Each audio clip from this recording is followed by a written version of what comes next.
What's happening, everybody? Welcome to our Dyson Sphere program Let's Play episode 19. Today we're gonna actually get some stuff up into our Dyson Swarm.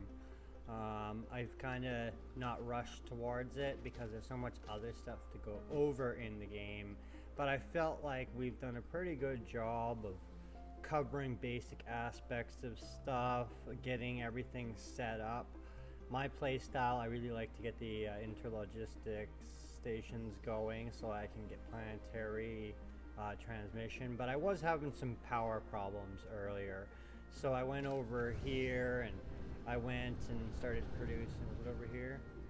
Because I had all this extra hydrogen here, I started producing the deuterium or whatever it's called. It looks like I'm kind of running out now, but this stuff is immensely powerful for your mech. So if I take this stack here right now in the fuel chamber, I've got enough for 2.25 gigajoules.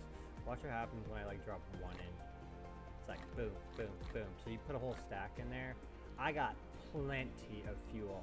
But it does give you a quick power boost too if you need some power. Like I probably don't need these consuming here anymore because I've actually started to get my Dyson Swarm going. So I want to just show you guys the basics of that and actually getting some more power going.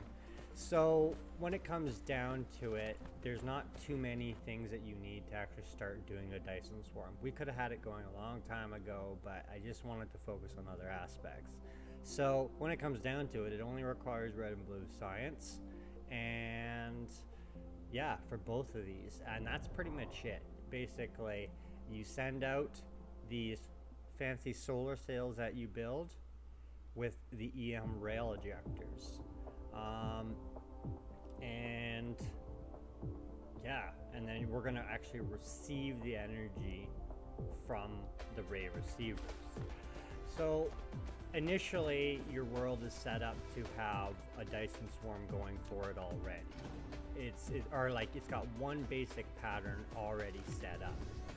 So once you start setting up the sails and the ejectors, they'll immediately start inputting to that basic swarm that we've put out. Then where we actually get to is the ray receiving. So earlier on, we went and we started producing our super magnetic rings on Tau-Ceti 2nd. So I would have what it takes to actually produce the EM-Rail Ejectors and the ray receivers. So here I've got a couple set up that were already launching, and over here I've got a few ray receivers set up. Now I'm gonna just put out this disclaimer that I'm not a professional at this game. You know, this is technically, I keep saying it's my second playthrough. I haven't finished one playthrough, so this is technically my first playthrough. So anyways, what I've determined is that having these ray receivers, I did some searching online. I watched a video from Nilaus, and he explained it pretty basically. I haven't watched the whole video, but that these are best positioned at the poles of your planet, not the equators.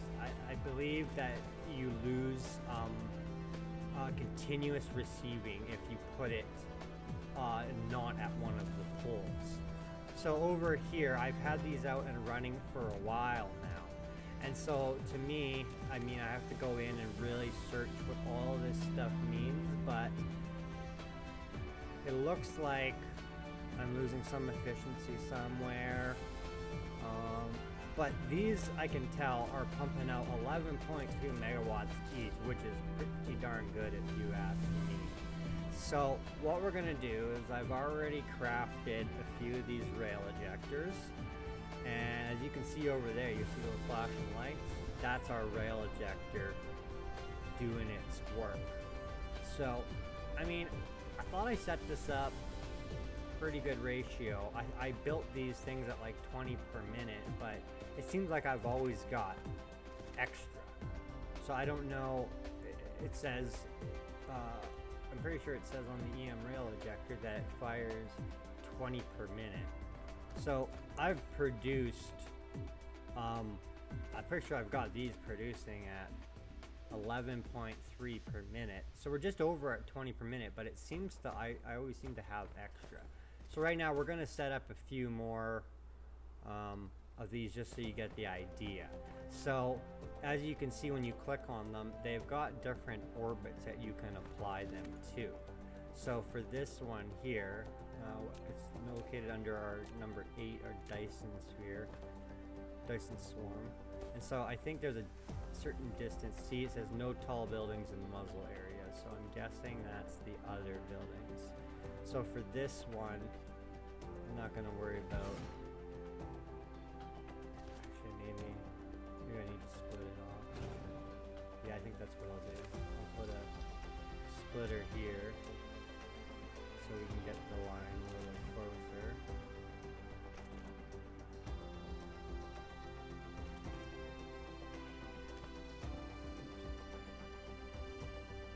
Why don't you build?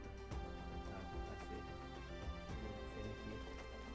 Okay, so this guy now, get him. That's still not very close. Put it over here. Okay, there we go. So we'll put this one right here, and looks like we need a little bit more space. And then we're gonna, basically, I want this one to go to the new rings I'm gonna create. I haven't played around with these too much, but in my mind,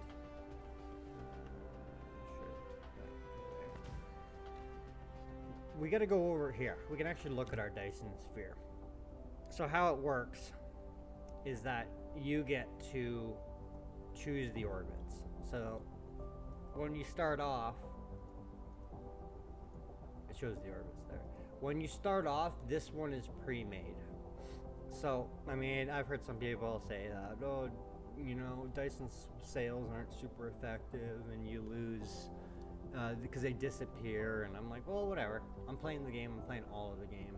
So right now, from these sails, we're producing 83 megawatts. That's pretty good. And as far as I know, I can just grab that on another planet once I get some ray receivers up. But so what we're going to do is we're just going to try and make a cool little looking swarm here. So I've started 1 and 2, and I've already got them firing sails into there. So what we're going to do is we're going to put them into 3 and 4. So I'll show you, I'll make another one just, so when you add it, it basically gives you options to set it up however big you want. And then yeah, if you get too close to a planet, it's going to tell you. It won't let you put a swarm, but so you want, you could actually have it outside of your planets, right? Too close to planet orbits.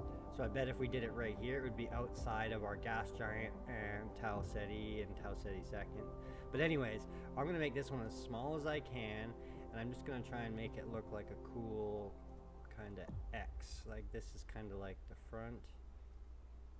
So I want it to go like, kind of like that, I think. That's kind of what I want. I want it, I don't know, I want it to look kind of cool. So, and you can also, I noticed this section here, you can actually like pause the game in this setting.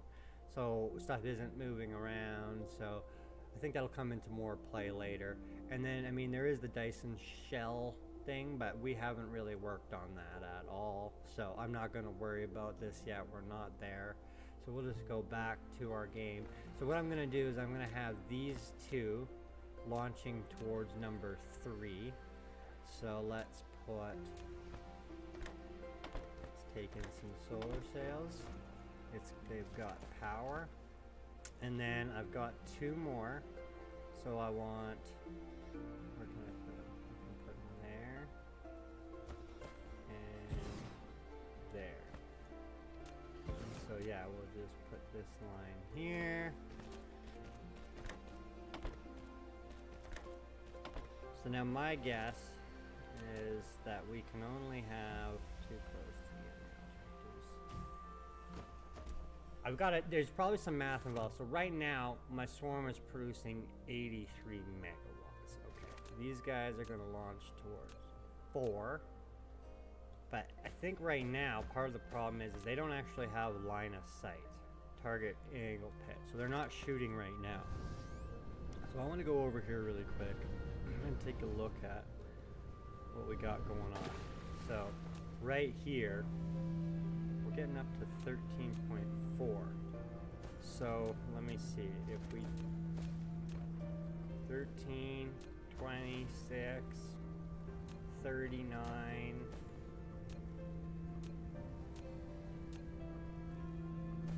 or we'll just say 50, so 56. It seems like that's only drawing in about 56 megawatts, but this is where I get confused. So the current requested power by the ray receiver from the Dyson Sphere, when the power of the Dyson Sphere is insufficient.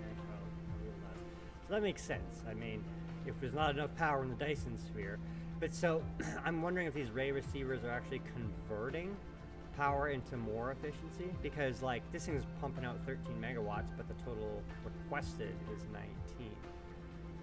So there's efficiency. So it shows the current total requested power. So yeah, we keep requesting more and more power. So is that because of these? Let's get rid of one. I'm just curious. So I have 18 requested. That increased it. Does it split?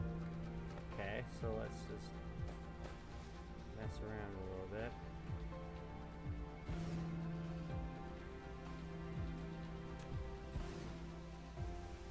So is this requested power each, maybe?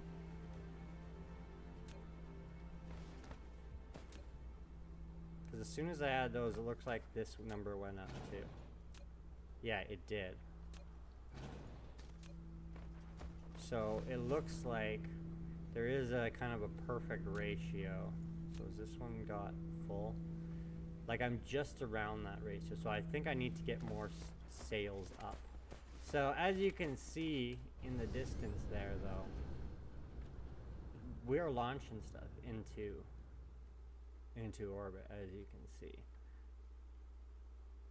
We've started our sphere, and so over time the sails do disappear, you know, but I think for now that's pretty sweet looking.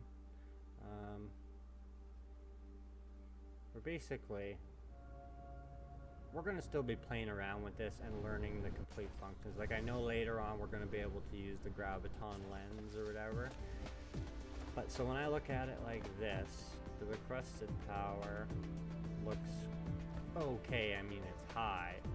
And now the Dyson Sphere status is close, but I don't think I have any more ray receivers set elsewhere. So there's still got to be some more mechanics I'm going to have to learn. Right now, I'm going to leave these 4 sitting here. See now. Okay, they're all running at 14.2. So if I add one more, let's see what happens. So yeah, it's only supplying me with a certain amount. So 12 and a half.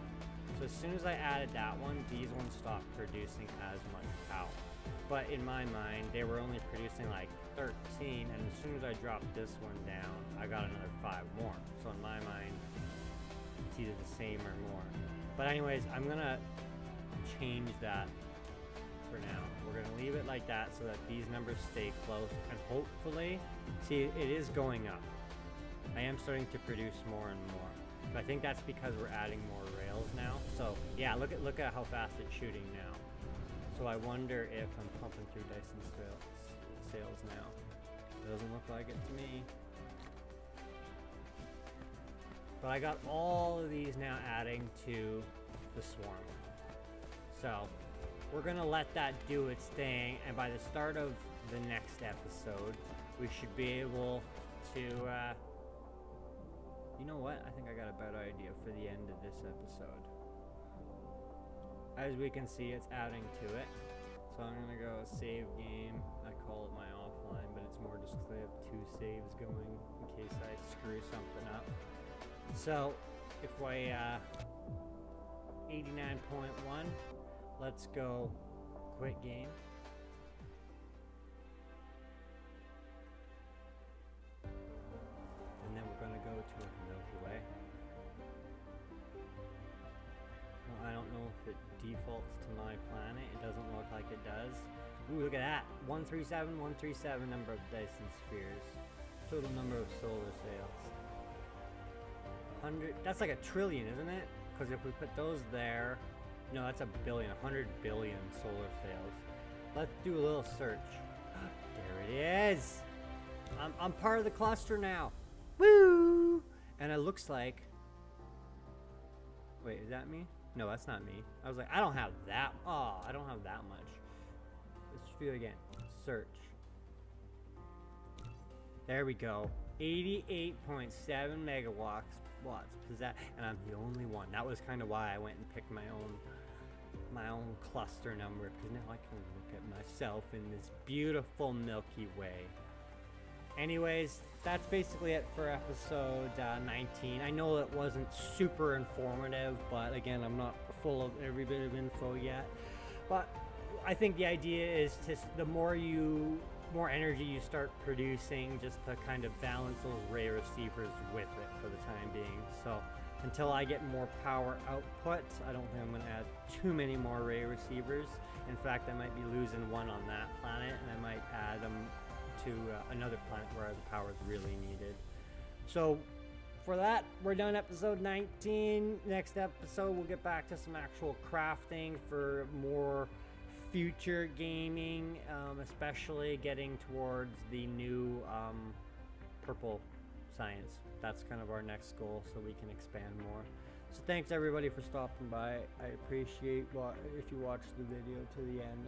That's awesome. And yeah, if you feel so inclined, hit that like or subscribe button. Thanks everybody. Have a great day.